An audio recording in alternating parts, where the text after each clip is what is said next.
come in. So I want to make sure that you may have to stop a couple of minutes to make sure they come in safely and respectfully. And so yes. let's get started. Yeah. Good morning. Good morning. Good morning. Thank you for being here. I know that this is an issue of concern to many of you. And I'm going to comment on the incident that happened on Tuesday and also the action that I'm recommending to the Board of Trustees today. So, in the last 2 days, I've received numerous comments from the college community and the public, both agreeing or criticizing the response of the college police department at the meeting that took place this week. Regardless of one's perspective, this is a truly regrettable event. This is not the kind of college that we are, and we don't want this to ever happen again. And it hurts me to know that we have students, staff, faculty members who sustained injuries as a result of the incident.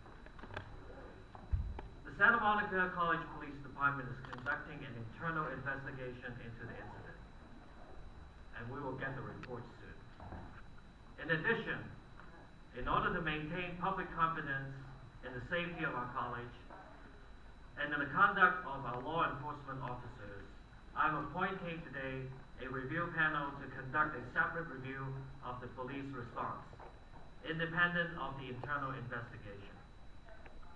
The panel is directed to consider all concerns raised about the police response and make such recommendation as it deems warranted on the policies, practices, and protocols relevant to police response to demonstrations and similar events.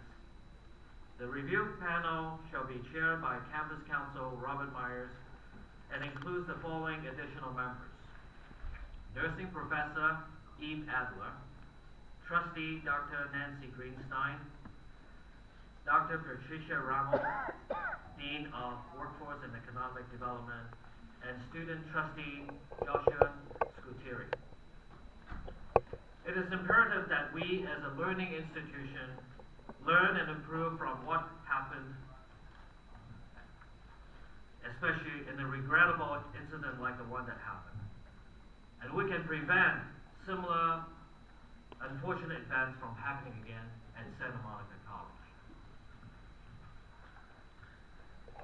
Next, I want to turn our attention to the topic of self-supporting contract education, which has garnered a lot of attention in the state as well as in other parts of the country. And I want to first lay out the context of why we're doing what we're doing. Today at Santa Monica College, we're confronted with the greatest budget crisis ever to face higher education in California. As California's public post-secondary education capacity contracts, so do the life prospects of many young Californians. A tragic number of students are currently being turned away from community colleges, the Cal State universities, and the University of California campuses. The past 4 years of this unprecedented state budget crisis have had devastating effects on college students in California. Since 2008, state general funding for California's community colleges has decreased by 23%. At Santa Monica College, we're turning away thousands of students.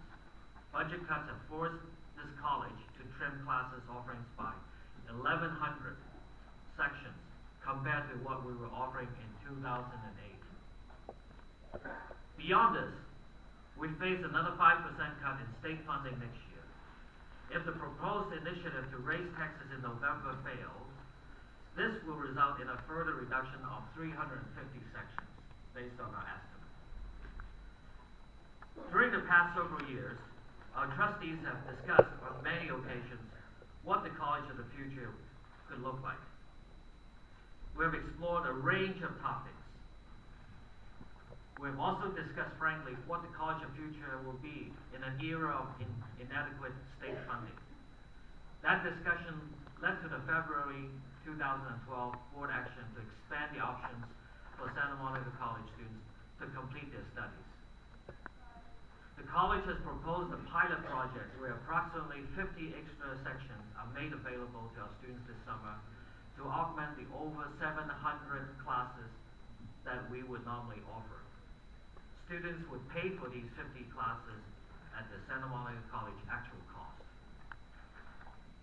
With this option, students who are denied access to classes they need to complete their diploma or to gather enough credit units to transfer to a four-year university or to finish their occupation training program, all of them are now given an option, a choice that they can make based on their own circumstance to complete the course of education. Now, for the students who are here, I know that how important it is for you. I was a student at a community college a long time ago. I entered the college speaking very little English as an immigrant. Through the 2 years I was there, because of the availability of classes that we had at that time, I was able to pick up enough units, advance enough in my language skills, so that I was able to transfer to Berkeley after 2 years. I know how important it was to me, to my family, and for the cost it would have incurred had I not been able to do that. We want to make that option available to you.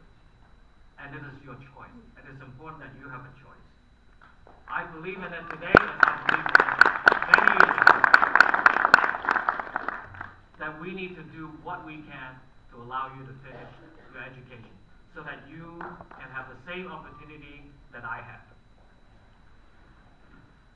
However, over this last month, since the Board of Trustees' decision, I've learned that there is a great deal of misunderstanding about the program. I've also heard from many of you who objected passionately to the implementation of this pilot program. Many questioned whether this is an appropriate answer for students at Santa Monica College.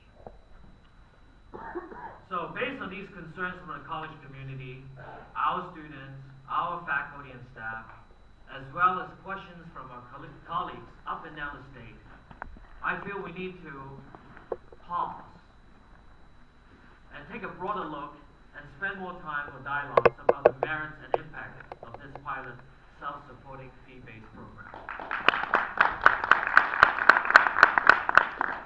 As the president of this college, I'm recommending to the board today to postpone the implementation of the college's self-funded contract education pilot program. A solution to that effect is provided. I hope we can make use of this time during this pause to gather more input from the college community. Specifically, I am asking all members of the District Planning and Advisory Council, the faculty, the classified members, and administrators, and particularly the students, to go back to your groups and engage them in a dialogue and find out what their feeling is. And make sure they know and understand what the program is about. And then bring back to the District Advisory Planning Council with a formal vote so that I can receive this information from you through our usual governance input procedure.